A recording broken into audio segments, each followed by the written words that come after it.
So here are my top 4 tips if you're traveling with a group. Number 1, learn how to use Splitwise. Ito yung app na ginagamit ko with my travel buddies para mas madaling mag-divide ang mga gastusin. Kailangan lang na may account ang bawat isa. Ito rin yung way para mas efficient ang paglabas-pasok ng pera. Halimbawa, gumastos yung friend ko ng 1,000 pesos para sa aming dalawa. Imbes na i-divide namin yung expenses and then babayaran ko siya ng 500, pwede akong magbayad ng iba pa naming expenses para hindi na pabalik-balik yung pera. Automatic nang i-compute ng app yan for you para malaman kung sino ang may utang kanino. So at the end of the trip na lang kami nagsisettle ng mga utang. Maganda rin sa app na to, pwede mag-input ng iba't ibang currencies. Splitwise lang yung nakasanayan kong gamitin pero marami pang ibang apps na may similar features. Number 2, utilize location sharing apps. Mahirap magkawalaan lalo na sa mga theme parks like Universal Studios or Disneyland. May mga pagkakataon na kailangan nyo maghiwalay para mas efficient sa time. Say, yung isa may iwan sa pila and then yung isa bibili ng tubig. So hindi siya may iwasan minsan. In such cases, dapat pareho kayong marunong mag-share ng location para mas madaling maghanapan. Pwede kayong gumamit ng Facebook or pwede rin sa Telegram.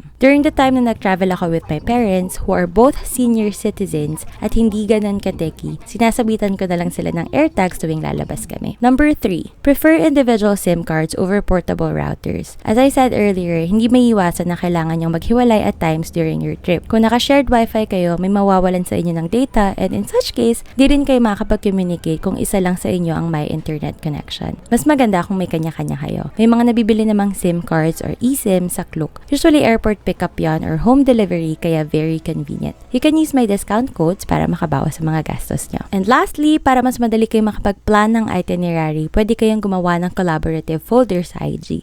Months prior to our trip, nagsisave na kami ng mga IG reels ng mga lugar na gusto namin puntahan. Kailangan lang gumawa ng folder then i-add as collaborator yung mga kasama nyo sa trip. May similar feature din sa Facebook. We also utilize Google Sheets para mag-collaborate sa itinerary and Google Drive para naka-organize na lahat ng bookings namin in one folder na accessible sa lahat. Kailangan rin kasi yan minsan sa immigration. Mas maganda rin na naka-enable yung offline access para ma-open nyo yung mga files kahit walang internet connection. So there you go. Safe travels!